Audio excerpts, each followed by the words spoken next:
கூட்டிகிட்டு வரக்குள்ள நம்மளுக்கு எவ்வளோ சோதனை. ஆமாங்க, இந்த மாட்டு நேற்று செவத்தில் இப்படின்னு பிக்குதுன்னு கீறிக்கிட்டே இருந்துச்சுல, அது என்னன்னு கேட்டிங்கன்னா மாட்டுக்கு அந்த கண்ணுக்கிட்ட புண்ணாயிருக்கு. அது போய் பார்த்துட்டு புண்ணாக இருக்குன்ட்டு அம்மா என்னடா கீறிட்டுருக்குன்ட்டு பார்த்தா கண்ணு பூரா புண்ணாக இருக்குது. அப்புறம் அம்மாட்ட போய் சொல்லிவிட்டு என்னம்மா பண்ணுறதுன்னு கேட்டால், சரி அது மதியானத்துக்கு மேலே மாடு கூட்டிகிட்டு வரும்போது எதுவும் பண்ணிக்கலாம் அப்படின்னு சொன்னாங்க. ஏதோ வேப்பனை வைப்பாங்களாம், தெரியல ஒன்று என்ன செய்வாங்கன்னு. நம்மளுக்கு இது மாட்டை பற்றிலாம் தெரியாது. சரின்னு பாதி தூரம் வந்துட்டு மறுபடியும் என்னென்னு கேட்டிங்கன்னா கயிறு எடுத்துகிட்டு வர மறந்துட்டேன். எத்தனை சோதனை. முன்ன பின்ன நம்ம ஏதாவது ஒரு வேலை செஞ்சுருந்தா நம்மளுக்கு தெரியும், மாட்டை பற்றி நம்மளுக்கு தெரியும். நம்மளுக்கு தான் ஒன்றுமே தெரியாதே.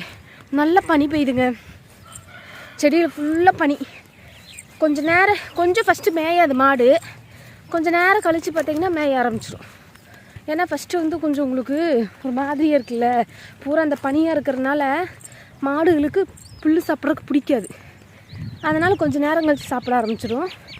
அதுக்கப்புறம் கேட்டிங்கன்னா மூச்சு வாங்குது ஓடிட்டு வந்ததுனால.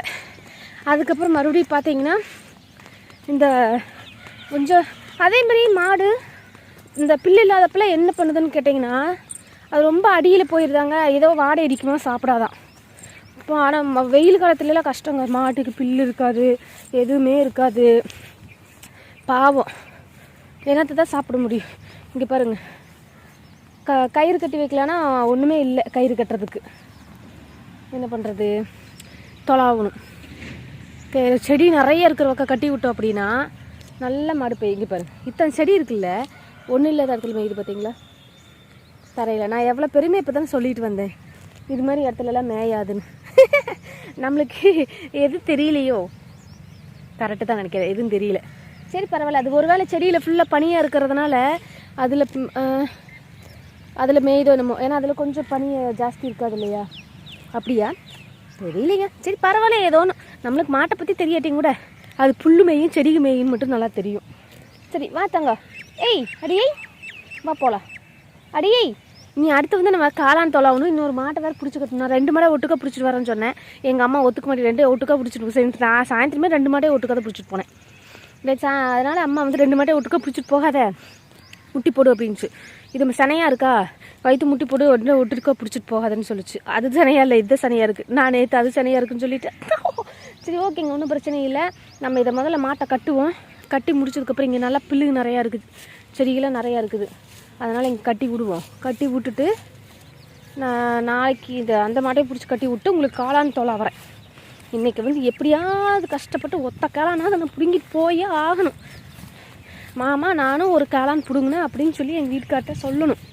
எங்கள் வீட்டுக்காரு காளான் பிடுங்கினி அடி ஃபோன் பண்ணி கேட்டுகிட்டே இருக்கிறாரு. நான் எந்த காளான் பிடுங்குறது, ஒரு செடி இல்லைங்க கட்டுறதுக்கு.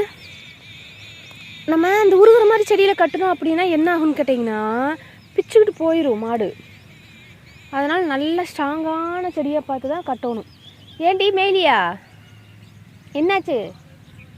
இது நான் உனக்கு செடி வேற ஒன்றும் இல்லடி, எங்கே கட்டுறது? நான்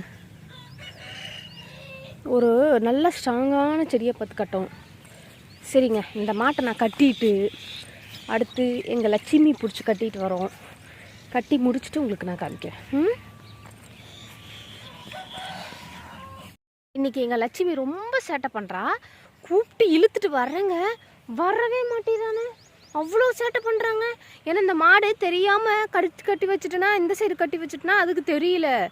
இந்த மாட்டை மட்டும் கட்டி இழுத்துட்டு வரேன், என்னை பார்த்துட்டு பயந்துட்டு வர மாட்டேதுங்க. இவ ஏதோ பூத மாதிரி தெரியுது, அதனால் வரமாட்டேதுங்க. பயந்துட்டு இழுத்துட்டு வந்த ஒரு சாமர்த்தி என்னை பார்த்து அப்படி சேட்டை பண்ணுது, வரவே மாட்டேது. அதுக்கப்புறம் இந்த மாட்டை பார்த்ததுக்கப்புறம் தாங்க, சின்ன மாட்டை பார்த்ததுக்கப்புறம் தாங்க பின்னாலேயே வருது. என்னை படாத படுத்திட்டு 1/2 மணி நேரமாக இழுத்தா வரவே மாட்டேறா. வாடிங்கிற வரவே மாட்டேறானே. அடியே லட்சுமி, நீ ரொம்ப சேட்டை பண்ணுற. எங்கள் அப்பா இல்லாதனால உனக்கு குளிர்விட்டு போச்சு. ஆமாங்க, எங்கள் அப்பா இல்லாதனால இதுக்கு ரொம்ப சேட்டை ஆகிப்போச்சு. எங்கள் அப்பா என்ன பண்ணுவாருன்னு கேட்டிங்கன்னா, பச்சை பிள்ளை அறுத்து எங்கெங்கேயோ கொண்டு அறுத்து கொண்டு வந்து போட்டுருவார். அது என்ன பண்ணும், இங்கே பாருங்கள், குனிஞ்சதால நிமிராமல் மேய்ஞ்சிக்கிட்டு இருக்குது இந்த 2 மாடும். இல்லைன்னா என்ன பண்ணுன்னு கேட்டிங்கன்னா குனியவே குனியாது. எங்கள் அப்பா இருந்தால் இங்கேருந்து கத்திக்கிட்டு வீட்டை பார்த்து கத்திட்டு எங்காவது ஏதாவது ஒரு மூலையில் வர்றதை, எங்கள் அப்பா வர்றதை மட்டும் பார்த்துச்சுன்னு வச்சுக்கோங்க, மே மேன்னு கத்திக்கிட்டே இருக்குங்க இந்த மாடு. அவ்வளோ திருட்டுத்தனம் பண்ணும். மேய விட்டோம்னா மேயாது, அறுத்து போட்டால் அறுத்து பிள்ளை முட்டை சாப்பிடும்.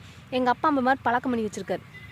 பிள்ளை மாட்டுக்கு அறுத்து கொண்டு போட்டு கொண்டு கட்டுனா மேயறதே எல்லாம் அவ்வளோ சேட்டை பண்ணிகிட்டு இருக்கிறது. இங்கே பாருங்க, பேசாமல் குனிஞ்சு நல்லா எங்கள் அப்பா இல்லாதனால வக்கிப்புல்லு மட்டும்தான். வீட்டில் போட்டால் எங்கே வக்கிப்புல்லு போட்டே நம்மளை கொண்டுருவாங்கன்ட்டு இங்கே கொண்டு மேய்ஞ்சிட்டு இருக்கிறா பாருங்க. இந்தா இவன் சரியான திருட்டுத்தனம் பண்ணுவா. இவன் மேயவே மாட்டா. இப்போ தான் ஒழுக்கமாக மேயிற. எங்கள் அப்பா வீட்டில் 2 நாளாக இல்லாதனால அவள் மேய்ஞ்சிக்குவா. இங்கே பாருங்க, அவள் தொல்லையே இல்லை. அவள் என்ன பண்ணுவா, வக்கிப்பிள்ளை போட்டாலும் சாப்பிடுவா, பச்சை பிள்ளை போட்டாலும் சாப்பிடுவா, கட்டி விட்டாலும் சாப்பிடுவா. ஆனால் இவ இருக்கிறாளே. சரி ஓகேங்க, அடுத்து நம்ம என்ன பண்ண போகிறோம் அப்படின்னு கேட்டிங்கன்னா, காளான் தான். காளான் தொலாவி பாப்பா உங்களுக்கு காமிக்கிறேன் எங்கெங்கெல்லாம் காளான் இருக்கும் அப்படின்னு சொல்லிட்டு. நம்ம அந்த செடிக்குழியெல்லாம் நிறைய பார்க்கலாம், காளான்லாம் இருக்கா இல்லையாங்கிறத. கிளியராக தெரிய மாட்டேதோ. ஓகே. இப்போ என்ன பண்ண போகிறோன்னு கேட்டிங்கன்னா, ஒரு 1/2 hour வந்து நம்ம காளானுக்காக ஒதுக்க போகிறோம், எங்கள் வீட்டுக்காருக்காக. ஆமாம், எங்காவது கிடைக்குதான்னு தொலாவுவோம். கிடைச்சா லக்கு, கிடைக்கலனா அன்லக்கி. சரி வாங்க போய் தொலாவலாம். ஏன் இருக்குன்னு நம்ம ஊரில் வந்து பார்த்திங்கன்னா எல்லாம் புத்து மண்ணு தான். காளான் எங்கே கிடைக்குன்னு கேட்டிங்கன்னா புத்து மண்ணில் தான் நிறைய கிடைக்கும். அதுக்கு வந்து ஒரு பழமொழியே சொல்லுவாங்க. ஏதோ வந்து பார்த்திங்கன்னா அதுக்கு கதை என்ன கதை சொல்லுவான்னு கேட்டிங்கன்னா, காளான் கதை வந்து மாமியாரும் மருமகளும் இருந்தாங்களாமாங்க. அந்த ஒரு ஊரில் இருந்தாங்களாமா. அவங்க 2 பேர்த்துக்கும் சரியான சண்டை வந்துக்கிட்டே இருக்குமா. எங்கள் அப்பா எனக்கு சொல்லுவார் கதை, காளான் கதையை சொல்லுவாருங்க. அதை நான் சொல்கிறேன். இது பொதுவாக சொல்லுவாங்களான்னு தெரியாது, ஆனால் எங்கள் அப்பா சொல்கிற கதை இதுதான் சொல்லுவார். அதாவது வந்து மாமியாரும் மருமகளும் இருந்தாங்களாமாங்க. அவங்களுக்கு எப்போ பார்த்தாலும் சண்டை வந்துக்கிட்டே இருக்குமாமா. சண்டை வரப்போ என்ன ஒரு நாள் வந்து மாமியார் வந்து என்ன பண்ணாங்களாமா, ஊருக்கு போயிட்டாங்களாமாங்க.